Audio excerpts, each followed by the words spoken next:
2011 চনত আমাৰ অসমত আৰু তাৰ আগতে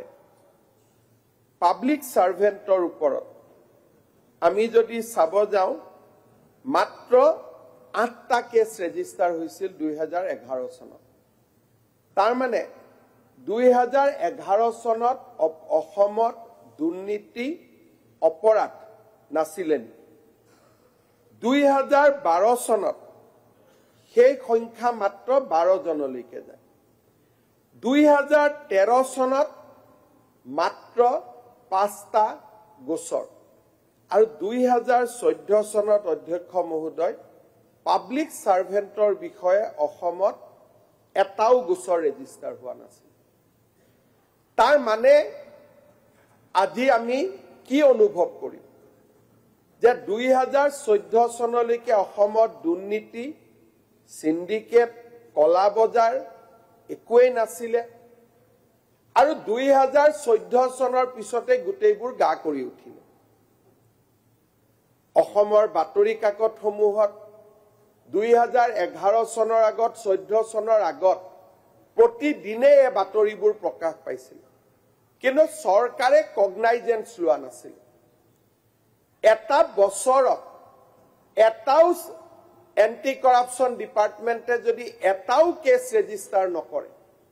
তাৰ মানে সেই সময়ত চৰকাৰ সমূহে কি ধৰণে গোটেই ব্যৱস্থাটোৰ লগত বুজাবুজি কৰিছিল তাক আমি অতি সহজে ক'ব পাৰো আজি যিখন চৰকাৰৰ ওপৰত আপোনালোকে অভিযোগ আনিছে সেই চৰকাৰখনে 1.5 লাখ নিযুক্তি দিছে এই চৰকাৰখনৰ ওপৰত কোনো যুৱক যুৱতীয়ে হাত আঙুলি উঠোৱা নাই কিন্তু আমি সদনত নিজে বিপ্লৱ শৰ্মা কমিটিৰ প্ৰতিবেদন আলোচনা কৰিছো আজিৰ পৰ্যন্ত যোৰহাটৰ সংসদ গৰাকীয়ে আজি পৰ্যন্ত অস্বীকাৰ কৰা নাই যে মই গহনা গাঠি বিয়াত লোৱা নাছিলো বুলি টিল টুডে মই মনোৰঞ্জন তালুকদাৰক ভাল পাইছো যে তেখেতে অন্তত এআই হক কিবা হক ঘটনাটোৰ কিবা এটা ডিফেন্স কৰিছে প্ৰতিক্ৰিয়া প্ৰকাশ কৰিছে কিন্তু আজি ইমান ডাঙৰ দুৰ্নীতি এটা অসমক কপাই থৈ গ'ল জুডিচিয়েল কমিশনে উল্লেখ কৰিল আজিলৈকে কোনো ৰিয়েক্ট কৰা নাই অধ্যক্ষ মহোদয় 2021 চনত মই মোৰ হাতত শাসন ক্ষমতালৈ আহে আৰু 2021 চনৰ পৰা এইখন চৰকাৰে 24 গৰাকী ক্লাছ 1 গেজেটেড অফিচাৰক এৰেষ্ট কৰিছে 24 গেজেটেড অফিচাৰক এৰেষ্ট কৰিছে ক্লাছ 2 অফিচাৰক আমি এৰেষ্ট কৰিছো 80 গৰাকী আৰু জেনেৰেল যদি আমি তৃতীয় চতুৰ্থ শ্ৰেণীকে ধৰি এই পৰ্যন্ত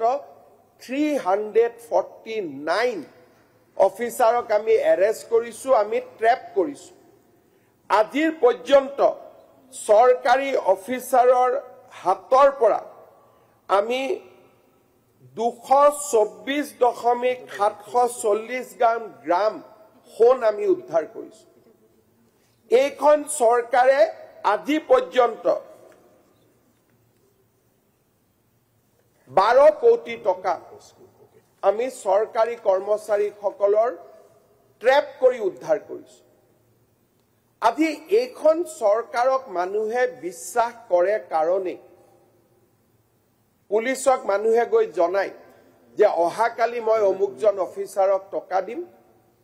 আপোনালোক উপস্থিত থাকিব সেই মুহূৰ্ততে গৈ অফিচাৰজনক ধৰিব